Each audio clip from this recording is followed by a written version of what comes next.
अरे बेटी, तू उस नासमझ इंसान के लिए क्यों इतना परेशान हो रही है? उसके बारे में क्यों इतना सोचती है कि नींद में भी उसी का नाम लेती रहती है? बल्कि तुझे तो अब खुश होना चाहिए। कल कोर्ट का फैसला हो जाएगा तो अब मुकेश नाम की बेड़िया से तुम्हें हमेशा के लिए मुक्ति मिल जाएगी। अब मेरी बेटी फिर से अपनी नई जिंदगी की शुरुआत करेगी। अब जल्दी से नहा धोकर तैयार हो जाओ, मैं तेरे लिए खाना लगाती हूँ।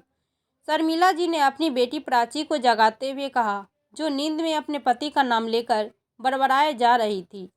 लेकिन आज पता नहीं क्यों प्राची को अपनी माँ की ये सारी बातें अच्छी नहीं लग रही थी। आखिर वो भी तो मुकेश से आज़ादी ही चाहती थी।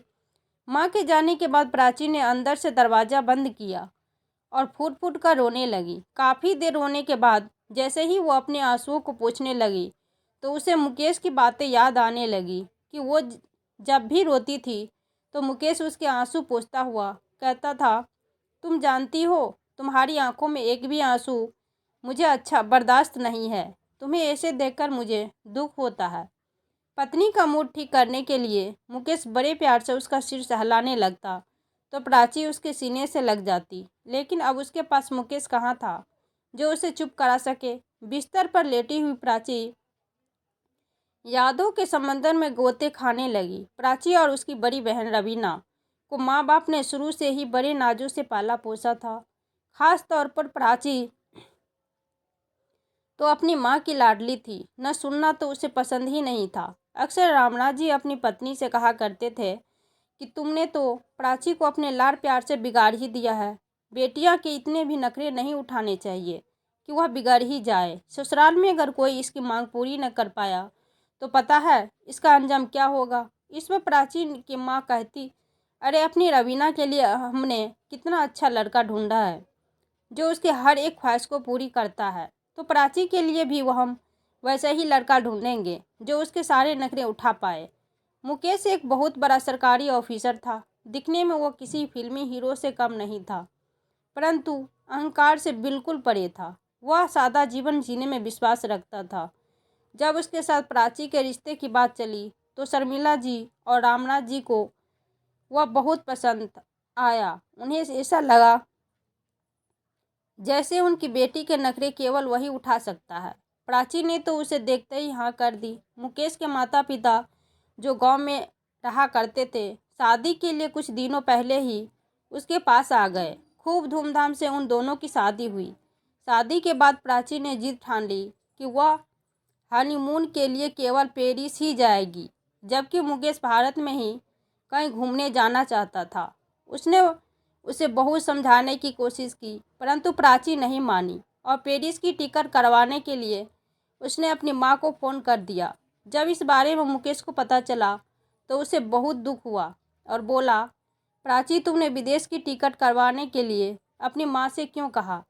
ये काम तो मैं भी कर सकता था ना। तो तब प्राची बोली, तुमने मेरी बात ही कहाँ मानी, तो इसलिए मैंने माँ से कह दिया। वह मेरी बात कभी नहीं टालती।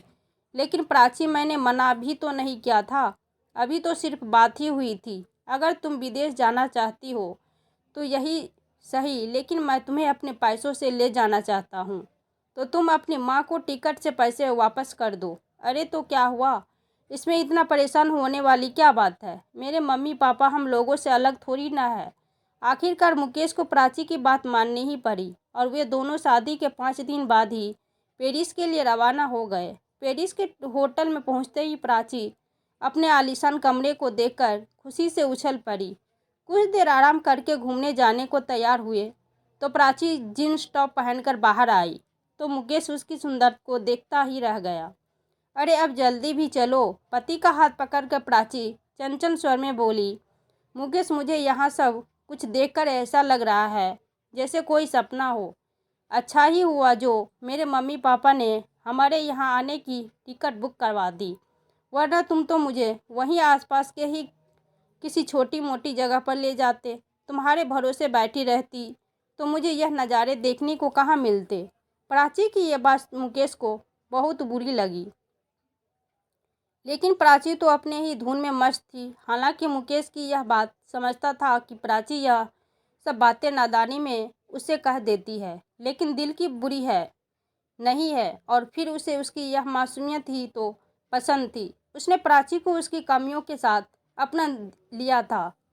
दिन यूं ही बीतने लगे। वे दोनों एक दूसरे के साथ बहुत खुश थे। जब ये भारत वापस लौटे तो एयरपोर्ट पर पहुंचते ही उन्हें लेने के लिए प्राची की मां शर्मिला की ड्राइवर के साथ गाड़ी लेकर वहां पहुंच गई और बोली, आज तुम दोनों हमारे घर पर ही चलो, खाना तैयार है।